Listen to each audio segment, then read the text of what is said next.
Look at y'all, finally tightening it up, because listen to this. Before I even jump into my real critiques of today's episode, I gotta talk about the episode as a whole on the JBP. In my opinion, they were really in their bag. It just sounds better when folks actually let other people finish their thoughts. Now yeah, there's still some cutting off here and there, but overall, everybody's getting their points out.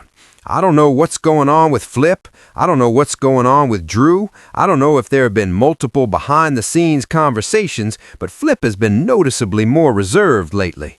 And while Mona's catching heat for talking too much, I actually think it makes sense for Flip to dial it back so the contrast between them is crystal clear, and it shows he can take direction and actually listen. But at the same time, hold up, we can't keep getting mad at Mona just for speaking her mind. And before I even take it there, I'll say this, she's been doing way better overall. Still, you can't be upset at Mona for jumping into every topic when, 1, she's literally on a podcast, that's her job. 2, people aren't being honest, so frustration is inevitable because the energy feels fake. And 3, what else is she supposed to do? Just sit there as eye candy and say nothing? Meanwhile, Flip was catching nonstop heat before for being too loud, too braggadocious, too wild, and way too rambunctious all the time. So him pulling it back actually works in his favor, especially considering how people used to see him. But anyway, listen to this. I really want to focus on what they were discussing, not the internal dynamics, because I didn't catch any tension at all today. Honestly, today's episode was really solid. I can't believe I'm about to say this, but I'm agreeing with Ice. Hold up, are we still doing Potter of the Month? Because I feel like Ice deserves at least 1 vote from me, or he might even deserve the win this month. Joe was saying it's either Ish or Ice, and yeah, Ice has been having a strong month. I don't know if it's because I started feeling bad for him and noticed the jokes eased up, but I'm definitely hearing his points more clearly now. I'm 100% with him on the Kanye conversation. I really am. I'm not saying the recent apology wasn't sincere. I actually read it and thought, okay, Kanye, I rock with you. I've always been a fan, so it's not like I was angry at him, but I'm also not just gonna fall back in line. Ice is right here. You've done this way too many times for it to be coincidence or a random impulse. This is a pattern. This is a habit. And it doesn't help when you've got products lined up on your website. Now, like Park said, I don't have an issue with people getting their bread, especially when you're in the spotlight. That's literally what you're supposed to do. But if selling is part of the cycle while you apologize and claim accountability to every race and every religion, then I need to see consistency. And look, I haven't seen you in the news as much lately, so I can't pinpoint when it changed, but I can't say I disagree with Ice either. 2 things can exist at the same time. I can accept the apology right now because, as Ice said, this is the first time it feels genuine, and I can still agree with Ice. Until I see real behavioral change, I'm going to assume this is another loop where you're trying to sell me something. You apologize, you sell whatever it is you needed to sell, then disappear back into the abyss. Nah, I don't think I'm willing to tolerate that anymore. And on the other topic, listen, I really don't ever talk about Jim Jones, and I'm not about to start tearing him down now. I was scrolling through the Patreon comments today, and for the first time in a long while, most of the discussion was actually about the topic itself, not the people talking about it, aka the cast. Everywhere you looked, it was Jim Jones this, Jim Jones that, and the majority of those comments were people saying they had never even heard the Jim Jones day or night version. I'm going to be honest with you. I remember when that record dropped because I was actively listening to the radio around 08, 09. And I specifically remember hearing the Jim Jones version, and this was me being in Texas, San Antonio, and Houston at the time. Those are 2 major markets. Jim Jones was getting radio play, period. Now, if I'm Kid Cudi, I'm not letting anyone say they made me, especially if I already had deals lined up, especially if I already linked with Kanye early, and especially if I already had that cosign.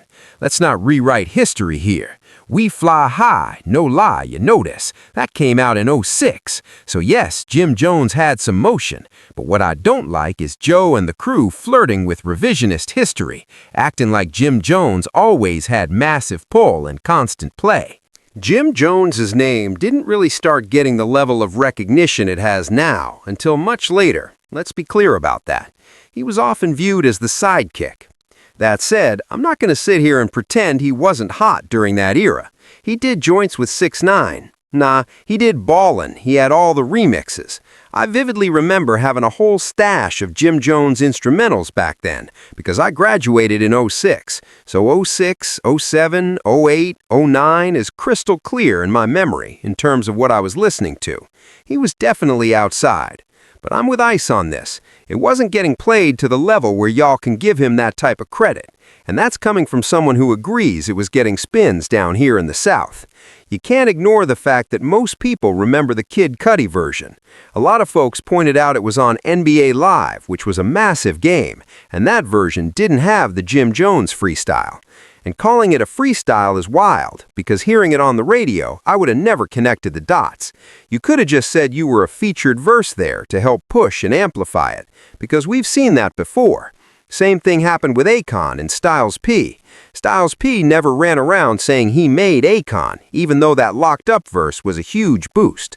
So when it comes to situations like this, you've really got to be honest with yourself.